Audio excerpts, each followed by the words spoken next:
The first big test for Republican presidential contenders now in the books. Michele Bachmann capturing the Iowa straw poll yesterday, edging out Congressman Ron Paul, with Tim Pawlenty, as you can see, finishing a distant third. ABC News senior White House correspondent Jake Tapper, who's also hosting ABC's This Week today, is in Ames, Iowa, with more. Good morning to you, Jake. Good morning, Josh. Well, a local political science professor called the Ames straw poll an inherently meaningless event that has huge impact. And right now we're waiting to see what the impact will be. We did this together! Congresswoman Michele Bachmann hopes her first place finish will serve as proof that the huge enthusiasm she generates on the trail can be converted into real results. We take nothing for granted. If you have just sent a message that Barack Obama will be a one-term president.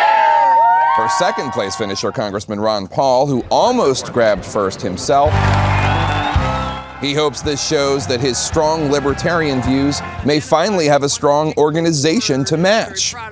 We are identified with the cause of liberty. Perhaps the biggest disappointment of the day was for former Minnesota Governor Tim Pawlenty, who has staked much of his campaign on Iowa, but got less than half the votes of either Bachmann or Paul. His poor showing is likely to increase speculation that he needs to get out of the race. As for surprises, Rick Santorum, the former senator with a strong social conservative message, came in fourth.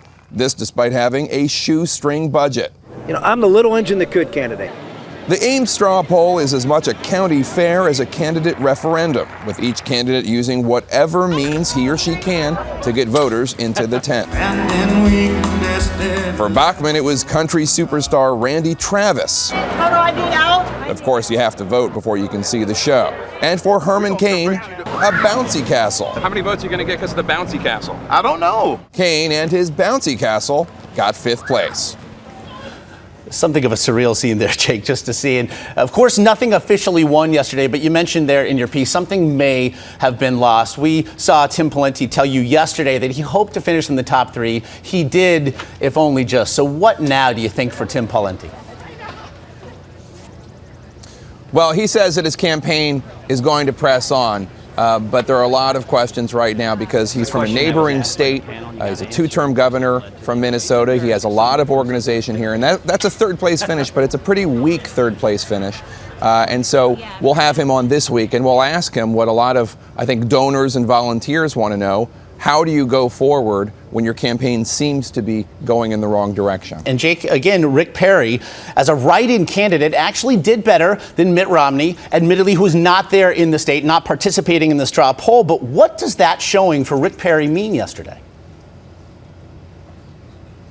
Well, anybody who got under 1,000 votes, I don't think it really means all that much. But as you point out, he wasn't even on the ballot, and he got all these write-in votes, and more than Mitt Romney, who won the Iowa straw poll 4 years ago, and he was on the ballot. So I definitely think it shows that among this kind of voter, base Republican voter, Christian conservatives, Tea Partiers, Perry is definitely going to have an edge over Romney. And so we heard about the dueling motorcades this week, as Perry will be in Iowa, and so too will President Obama. What sort of mood do you think he'll face from the electorate there? Cranky.